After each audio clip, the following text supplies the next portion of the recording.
Hey, today we got a great episode. We're going to be talking about how do you sell something that people don't know they need?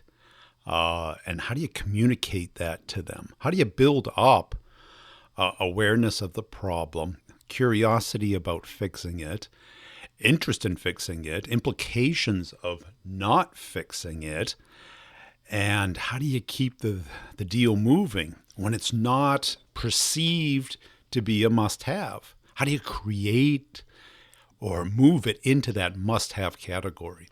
Also, we're going to be following Gino's career from T-Mobile to now B2B enterprise software sales and understand the different mindset and talking about, when you should care and how much you should care. And I think this is critical because we tend to care the same amount at each stage of the sales process. And that's dangerous because we can really get burnt out that way. Let's get into the interview. Before I do, if you could do me a favor, tell a friend about the show. And if you happen to see my content fly by on LinkedIn, a little like, a little comment, a little share would be appreciated. I also have all of these stored up on YouTube. You can just search Brian Burns Sales on YouTube. It'll come right up. And check out the other two podcasts, Sales Questions, Brutally Honest Answers, and the B2B Revenue Leadership Show. Here we go. Hey, Gino, welcome to the show. Is way getting started. Tell us about yourself. Yeah, thanks, Brian. I appreciate it. First and foremost, thank you for having me on. It's an honor and a privilege. Big time follower and fan of yours. So appreciate that. My name is Gino Ritchie, a senior account executive with a company called Bird Eye. Minnesota boy, born and raised, recently transitioned down to Dallas, Texas. So quite a culture shock and quite a change. But as I say, you don't hear me complaining in the months of January and February, that's for sure. But definitely hear me cry quite a bit in July and August. Yeah. What was the work, the job? It was for so I moved down here now a little over 2 years ago. It was 2 years ago in September. So yeah, it was for the opportunity with Bird Eye. Yeah. Well, both of those states are favorites of mine. I covered Texas for quite a while, and I had a big account in Minnesota, so I was there in January. Yeah, two very proud states, right? Like they're both very proud of their heritage and their history. So Yeah. Well, the Texans are a little bit more direct, right? They're kind of and then you get that Minnesota nice, right? the Minnesota nice. A little more passive aggressive. Yeah. You betcha. So what got you into sales? Oh, geez. So my story with sales, right out of college, I was an athlete. I played hockey, was a top prospect in hockey, and really that was my only goal in life, was to become a professional athlete and a professional hockey player. That dream died, and I needed to go out into the real world and find, what was I going to do? I hooked up with a good close friend of mine who owned pizzerias in the state of or city of St. Paul and some in Minneapolis, and managed one of those locations for about 4.5 years, and would consistently get customers coming down and say, Gino, I just come down to talk to you. Love your stories. Love that you put on a show. You throw the pizzas up in the air, and but have you ever thought about getting into sales? And I'm like, well, no, never really crossed my mind. Why do you ask? And they're like, well, we just enjoy your conversations and what you bring each day as fresh new content into our lives. So we appreciate coming down. Just if you ever thought about it, you should really think about it. And never really took that to heart. Well, then I met a gal and did the whole traditional go meet the father, ask permission to take her out on a date. And we had a great time. He made sure, said, make sure you have her home by 10:30. I was, 23 or 24 at the time. She was 18. And bring her back, on my way home, I call her and she goes, you know what my father asked me? And I said, what? She said, is he in sales? And if he's not, he definitely should be. when I heard that from a complete stranger, I'm like, you know what? I need to really start taking a hard look at this. So I made the transition. This is way back in 2003, so I'm dating myself a little bit, but a company called Voice Stream Wireless. This was before everybody and their mom had a cell phone, but started my sales career selling cell phones for them, which then transitioned to T-Mobile. But then got my, was very successful there, but then got my transition into the B2B world, going into Clear Channel Radio, where, I'm coming in kind of a young kid, and there's guys in there 20, 30 years in the business, and they have all those relationships with ad agencies. So I needed to find my niche. How am I going to get in here and be successful? They threw a yellow pages on my desk and said, "Here you go get them, kid." Yeah. Well, found my path of least resistance in the digital world through their radio station website. Yes, exactly. Here's some leads. Yellow pages, go get them, kid. So obviously I had to find a better path, a better path to success in the B2B space. And I found my niche in digital, where, the vets were focusing on traditional radio and selling ads. And I saw an opportunity with the digital space. Was very successful there. I actually piloted a program. The station I represented was K102, and I piloted a program called K102 for Once, because I was getting management saying, "Hey, Gino, you have all these, bars and restaurants," because I was doing the small $3,000 bar gig deals and things of that nature. You have all these relationships with these bar owners, restaurant owners. We need gift cards, gift certificates to wine and dine our big whales, our big clients. So can you go do that for us? So I'd go in there and I'd talk to them about, "Hey, we'd like to do a trade deal with you." Well, I'm like, you know what? Let's start monetizing this trade opportunity. I had these, they were giving me $150 gift certificate. That's $5,000, right? Why don't we sell those to our radio listeners at 50% off, get some revenue in the door, and still, highlight and market and advertise for these restaurants and bar owners that can't afford a big, large radio campaign. Well, needless to say, that took off like crazy. Now, this is, again, 2006. Was pretty successful with that and focusing on that. And they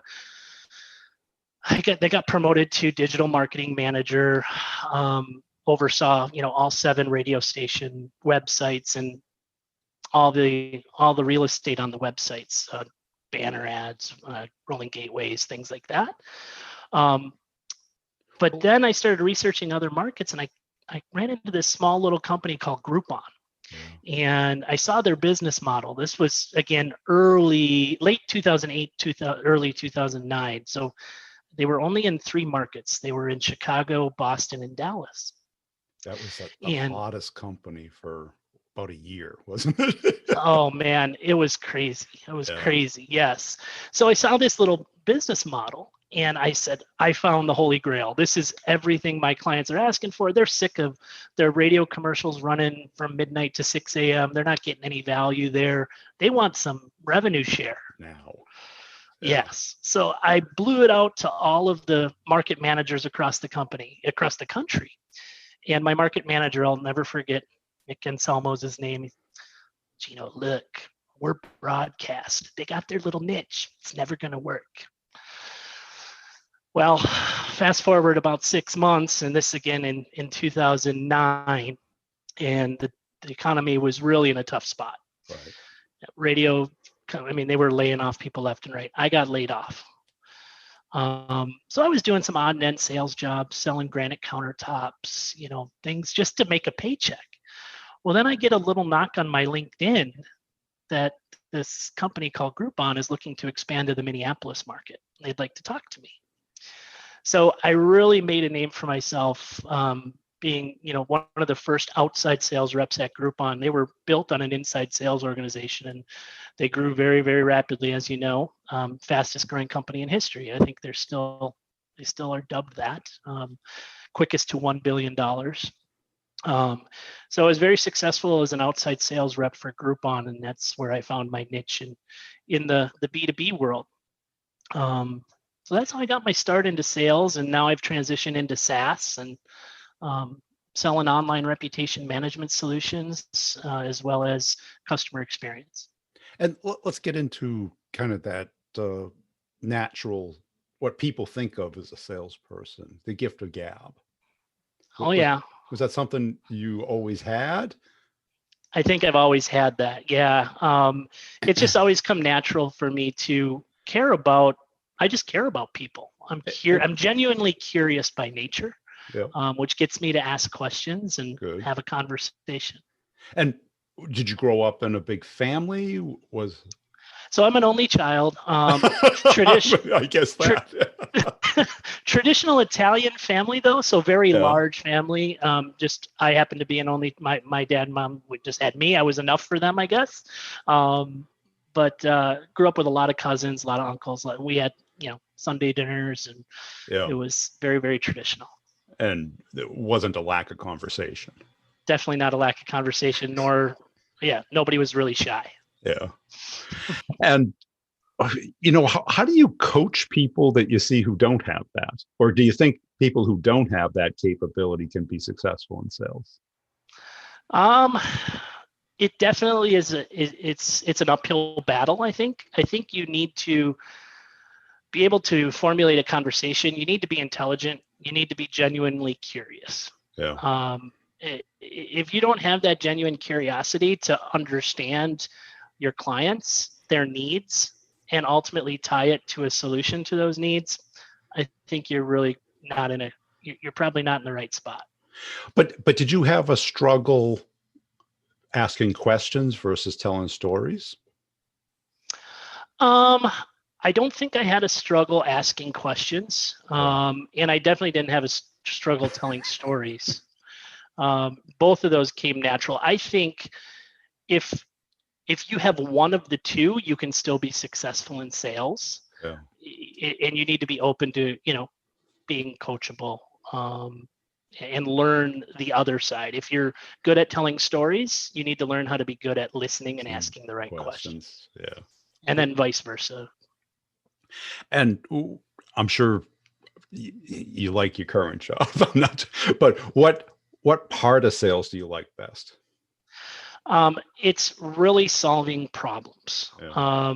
And I would say 1A is solving problems and 1B would be relationships.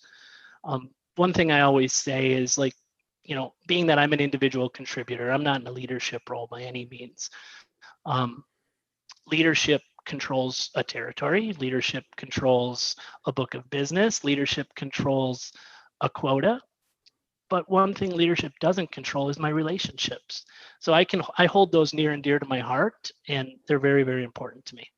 And what does that mean to you when you say the word relationship? So again, knowing that I can be a trusted advisor to the people that I work with, that they count on me as an authoritative figure to their business decisions. They can come to me with questions about a completely separate industry product and say, hey, Gino, what do you think about this? When they do that, you get a nice warm and fuzzy, like, you got a solid relationship here. Right. They trust you. Yeah. Yeah. Because nobody asks that question if there's no trust. Exactly. Because they assume they'll know the answer. They'll hear it. Oh, you don't need that. 100%. You need more of us. 100%. Yeah. And why haven't you not moved into leadership? Has that been a conscious choice, or has it been? It's something I've tackled or I've wrestled with. Gosh, over the last probably 3 years, I've really started to wrestle with the thought of going into leadership, training development, something along that nature. I think it really comes down to, in most cases, less pay and more responsibility. That's usually what it comes down to. It's usually what it comes down to. But I definitely believe that most successful sales folks kind of, reach they come to that crossroads where they either make the decision to, we're going to stick with being an individual contributor, or we're going to go to the path of leadership. It's something that I haven't gone to yet. Could I see myself doing it somewhere in the future? Yes, I think I could. And which comes to, what's your real motive? Is it money? Is it competition? Is it development, becoming better? What drives you in the morning? Yeah, I'm competitive by nature. I'm the one who I need to see my name at that top of that leaderboard every single week. I'm checking, making sure that the person who's right behind me, nipping at my heels, trying to separate myself from them as much as possible. So I think my biggest driver is that competitive piece, that competitive nature that I have. I was a goalie in hockey, so it's like, pressure was my middle name. So I do enjoy the thrill of the hunt. I enjoy the competitiveness of sales in general. But that's what gets me jumping out of bed in the morning to do what I do. And why did you choose goalie? Or did it choose you? So I didn't start out as, if Minnesotans, we're born with a pair of hockey skates. It's just in our blood. And Wayne Gretzky was my idol growing up, and I wanted to be like Wayne Gretzky. I didn't have the physical talent to be, I wasn't a fast skater. I was pretty slow. But I always had the itch and fought with my parents to say, hey, Dad, let me be a goalie. I want to be a goalie. Because they would rotate. When you're young, they rotate the goalies every week. And my dad was like, nope, not going to do it. You're going to be out there playing. I was like, no, I want to be a goalie. Well, finally one day they put the pads on. He let me do it. I had a really good game the first game. And then the second game was not so good. And I was upset. I'm like, no, I don't want to be goalie anymore. And my dad's like, nope, too bad. You made the decision. Now you got to stick with it. So I stuck with it and ended up, it became a true passion of mine. And that's absolutely loved it. I loved that the game ultimately is decided usually on a hot goalie. A hot goalie can change a game, can win or lose you a game. Right. So you have all that pressure on you, the overtime, the spotlight. It's every shot. The crowd is holding their breath. You make a big save, they go nuts. Right. Yeah, because if it gets in there, it's your fault. It's your fault. Mm-hmm. You usually get all the blame and none little of the reward. Yeah. Yep. Exactly. Which is like being in sales sometimes. Hey, congratulations! You just we're 200% to your quota, and now a new quarter started. We're back at zero. Right. And did that change your mindset? Because in sales, people are either driven by I have to win or I can't lose. I think I'm more of a can't lose. Yep, right? I'm more of a can't lose type of a guy. I think it's natural. It goes back to my goalie days. Yeah, you're on the defense, right? More than you're on the offense. Because you're not going to get a goal. Right. So unless the game's already decided and you get that rare empty netter, but yeah, you're not going down there and scoring. Right. And that can't, because it's been about 50-50 when I asked that question. That's what you've experienced? Yeah. And people have all kinds of arguments about it. And I don't think it matters as long as you know what motivates you. And there is a motive there. When I hear, oh, I don't care, it's all about the game. It's like, Yeah. No, you either got to have a thirst to win or you definitely won't take a loss. Right? And that's it. Because I've seen in sales, it's like in prospecting, you can't be emotionally attached. But once you're engaged, they're qualified, they're interested, they're looking at you and something else, you've got to be emotionally engaged. 100%. And you're not going to lose that deal. You're not going to lose that deal. And if you think it's okay to lose that, or it's just, I'll get the next one, you're not attached. 100%. So you have to have that mindset you had mentioned when you're cold calling of the some will, some won't. So right. What? You'll kill yourself if you care that much about each cold email or each cold call. You'll just go 100%. crazy. You Yeah. have to have the detached at that stage. But once you're involved in that sales cycle, you have an engaged, qualified opportunity. Yeah. You better damn well be. You better well care. Yeah. Because your manager cares, the company cares, people's salaries and incomes and lifestyles are dependent on it. 100%. And Yeah. definitely your client cares. The client right? cares. They're going to do something. And if you've got the best solution for them, what's going to push you to think of the thing that isn't on your script or in your playbook? Caring. Right. Caring. You're vested. You're 100% vested in this opportunity. Yeah. And when the customer says, I picked you because I knew you cared more than the other guy. Right. And it goes back to genuinely caring about your customers' challenges. That's and part where of that empathy, part of that curiosity and outward mindset. 100%. Yeah. And what were some of the milestones that you kind of had in your sales career? Oh gosh. So I've always been consistent top performer. Right out of the gate, going back to my T-Mobile days, I got, when you get that first commission check and you're like, oh my goodness, we can really make this kind of money. It's real. You get that taste. You don't ever want to lose that taste. Yeah. So the first year I hit President's Club at T-Mobile, I got to fly down to Miami. I met, if you recall, this is going back in time, Brian, Catherine Zeta-Jones was the spokesperson for T-Mobile at one point. Wow. And I got to meet Catherine Zeta-Jones, Yeah. which was pretty neat. So getting that first President's Club under my belt and experiencing that trip was something that I wanted to consistently accomplish. And I was able to do that a few other times in my career. With Groupon, I consistently was a President's Club participant, and now with Bird Eye, also President's Club participant. So those milestones were huge. I set a goal for myself to make sure I got $1 million in revenue in my first year at Bird Eye, and we were able to accomplish that as well. So. And I think that the other thing is that connection with the variable income. Some people don't have to be money motivated, but when they see they have control over their income, and that lights them up. Oh, yes, 100%. If you don't light up over that, even if it's just keeping score, and you don't need a Porsche or a summer house or whatever you do with it, but it's got to light you up. Oh yeah, it has to light you up.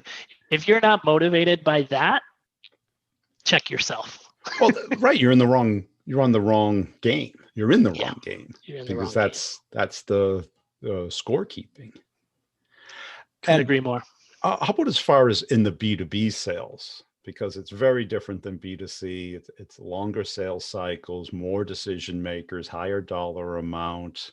The default is to do nothing or do as little as possible or start over. How was that for you? Yeah, it was a challenge coming from, going all the way back to my retail days and being more transactional to going into a B2B world. And, especially now, selling a customer experience platform, online reputation management, nobody's got a chunk of change that they have set aside. For that. Yeah, with a big, Post-it mark on there that says, this is Gino's. This is, customer experience. We're going to allocate that to there. Nobody has that. Yeah. So you have to find a way to, again, generate curiosity on their part, bring it back to some storytelling, right? Talk about some similar success stories, similar clients, similar industry, and pull that back into where you feel, you could provide some solutions to their challenges. And at that point, you'd be surprised how many people find budget. Of course. Yeah. They will find budget if you bring value to the table. So was it a challenge with that transition? Yes. But I think when you're jumping into, like I did, into radio where you're in 100% commission sales role, you better figure it out quick if you want to put some food on the table. So yeah, you have to figure out creative ways on creating creating value to your prospects, and then ultimately, once you get them as a client, make sure you're tying the right solutions to the right challenges that they have. And I think that's been it ties back to listening skills. If you can just shut up and listen and hear what your customers have to say, and you wholeheartedly believe that you have a solution to that challenge, now you need to provide the value and bring that to the table and ultimately get it across the finish line. And who within the organization are you selling to? Is it marketing? Or? Yeah, I'm working. Typically, the personas I'm selling to is VP of marketing, okay, director of marketing, but VP of marketing. And a lot of times, you need to understand their. I know one of your videos I watched was many people. You ask them, "What's your decision-making process?" They don't have one. They don't know. Not. Yeah, you need to grab them by the hand and kind of guide them along and walk them through that and help educate them on what it's going to take to get a product like Bird Eye implemented. Yeah. Right. So yeah, I give you a lot of credit for speaking to that, and I've made it a part of my day to day. It's crazy that question has lived so long in sales. Because it's like, what's your decision-making process on what you're having for dinner? Or what you're doing this weekend? Or what you're going to watch on TV?